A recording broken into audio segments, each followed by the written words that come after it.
Bonjour, Général Chauvency. Bonjour. La contre-offensive lancée par Kiev au mois de juin a suscité de nombreux espoirs dans le camp occidental. Nous sommes désormais au mois de décembre et c'est seulement 370 kilomètres qui ont été repris à l'armée russe. Est-ce qu'on peut parler d'un échec? Relativement, on pourrait effectivement considérer qu'après ces 6-7 mois de contre-offensive, l'armée ukrainienne n'a pas réussi à bousculer l'armée russe, et l'armée russe a même réussi à contre-attaquer et à regagner une partie des quelques kilomètres carrés qui avaient été perdus. Donc oui, on peut considérer que la contre-offensive aujourd'hui ukrainienne a été un échec.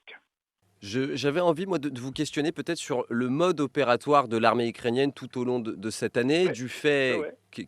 qu'elle ait moins d'hommes forcément que la Russie. Elle mène des opérations peut-être plus ponctuelles, j'ai envie de dire, qui correspondent aussi sur le terrain à peut-être des actions plus de sabotage. Il y avait eu le sabotage du pont Mhm. de Crimée, les voies ferrées dans Mhm. l'extrême-orient russe également. Ouais. Qu'est-ce que ça dit justement de la stratégie ukrainienne sur le front, ce genre d'action? Alors on peut estimer qu'avec ces quelques mois de guerre, enfin de l'année 2023 finalement, que l'Ukraine a eu fait trois phases d'attaque ou de combat. La première phase, ça a été d'affaiblir la capacité logistique et d'organisation de l'armée russe par des frappes dans la profondeur, tapant bien sûr les dépôts de munitions, les dépôts de carburant, les postes de commandement, les rassemblements de troupes. Donc il y a eu cela. Une deuxième phase, je dirais, beaucoup plus agressive avec cette contre-offensive à partir du mois de juin, où là, effectivement, c'était la recherche de l'affrontement et de la percée. Ça a été favorisé par la formation de dizaines de milliers de soldats par les Occidentaux, et notamment par la constitution d'une douzaine de brigades mécanisées, une brigade mécanisée étant d'environ 4000 hommes, donc en gros 50 000 hommes bien entraînés, bien équipés, et qui auraient dû faire la différence, sachant que l'armée ukrainienne, dans son ensemble, les chiffres qu'on avait en juin 2022, était quand même d'une armée entre de 700 000 à 1 million d'hommes. Il ne faut quand même pas l'oublier. Donc ces 50 000 hommes qui ont fait l'offensive ont aussi contribué par d'autres brigades à d'autres offensives sur la ligne de front qui fait 1000 kilomètres.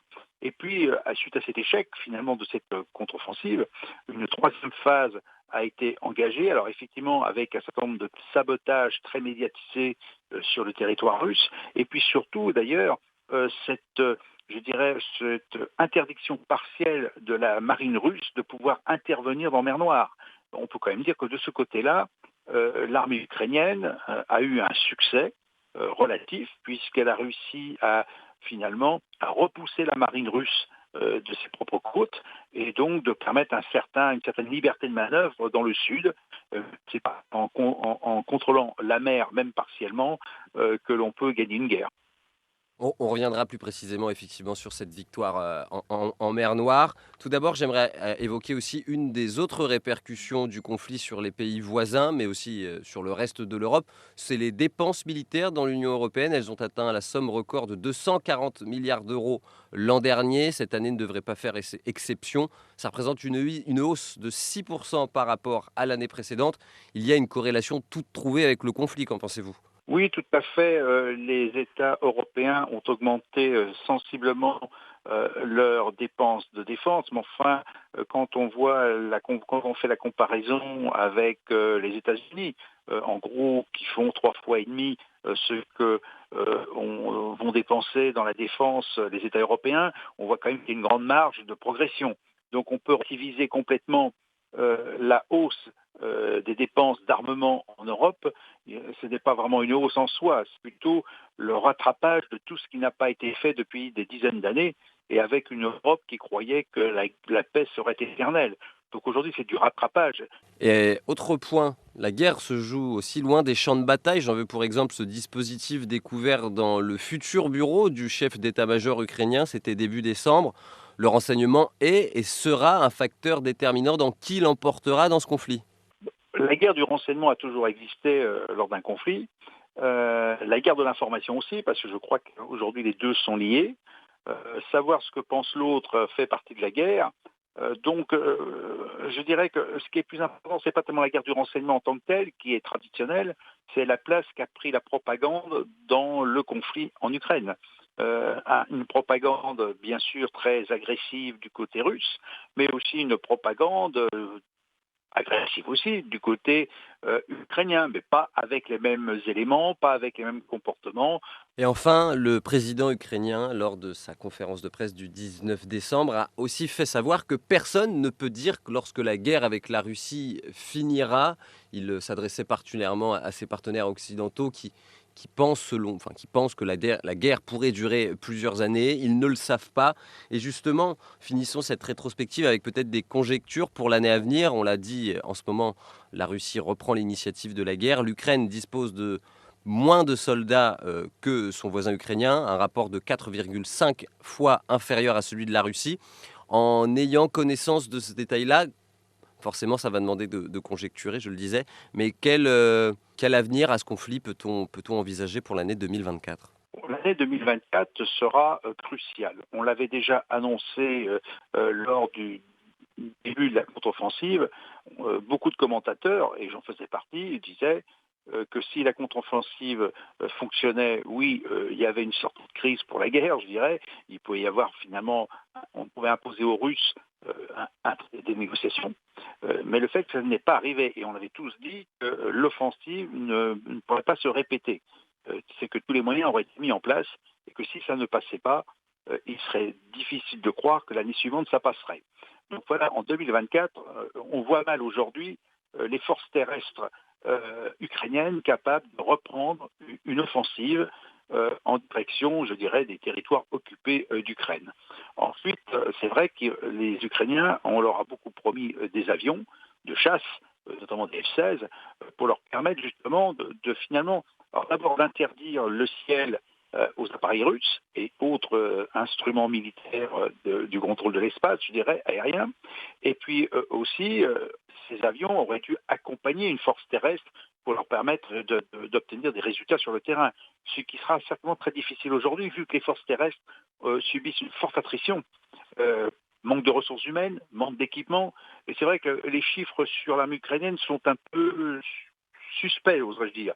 Les chiffres que je vous ai donnés de 700 000 hommes annoncés au mois de juin 2022, avec une mobilisation qui devait aller jusqu'à 1 million d'hommes en septembre 2022, ça fait quand même des forces qui étaient nettement supérieures aux forces russes en Ukraine.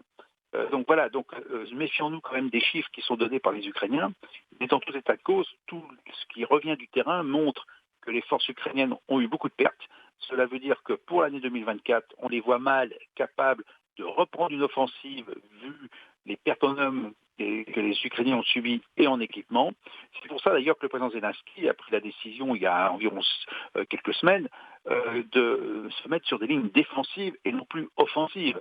Et on revient sur un gel un petit peu des positions ou une ligne de front finalement où chacun va rester sur des positions bien enterrées, c'est ce qui se fait, mais avec effectivement ce que l'on constate depuis plusieurs semaines, une capacité offensive russe que personne ne soupçonnait, où les kilomètres sont gagnés jour après jour. Les kilomètres carrés, bien entendu, dont je m'entends. Et c'est vrai que ce ne sont pas des grandes surfaces. On se bat pour 100 mètres, 300 mètres, 1 kilomètre, 2 kilomètres. Mais pour l'instant, constatons quand même que les Russes ont été capables de mettre sur le terrain des forces importantes, de reprendre l'initiative, de produire de l'armement en grande quantité, ce qui veut dire qu'en 2024, on voit toujours mal comment l'Ukraine pourrait atteindre ses objectifs de guerre, qui sont les frontières de 1991. On voit mal l'Ukraine réussir une grande contre-offensive capable de percer les lignes russes dans la mesure où aujourd'hui elles sont parfaitement organisées avec beaucoup d'effectifs et beaucoup d'équipements. Voilà, donc il y a une incertitude. Si l'armée russe tient les mois qui viennent, oui, l'Ukraine pourrait peut-être changer un peu la donne, mais on voit mal que les objectifs de guerre soient atteints et que donc, par, je dirais, faute de résultats, on soit conduit en 2024 à envisager quand même des négociations, d'une manière ou d'une autre. Et je vois mal les Américains et les Européens, même s'ils le disent, ils ne peuvent pas dire autrement, qui vont soutenir une guerre qui coûte beaucoup d'argent et surtout qui n'a pas de fin. Et il y a un moment, il faut dire stop à la guerre, bien sûr, avec cette idée qui aura gagné, qui aura été vaincu, et c'est peut-être ça le plus gros problème. Si les Ukrainiens n'ont pas été capables de regagner l'ensemble de leur territoire, on peut quand même, et que les Russes ont gardé ce qu'ils ont conquis, on peut quand même considérer que d'un côté, il y a une victoire de l'agression et qu'il y a une défaite de celui qui est agressé. Et l'année 2024 devrait esquisser un début de réponse. Merci à vous, Général Chauvency, d'être revenu sur une année de conflit russo-ukrainien avec nous sur Média. Ben, je vous en prie.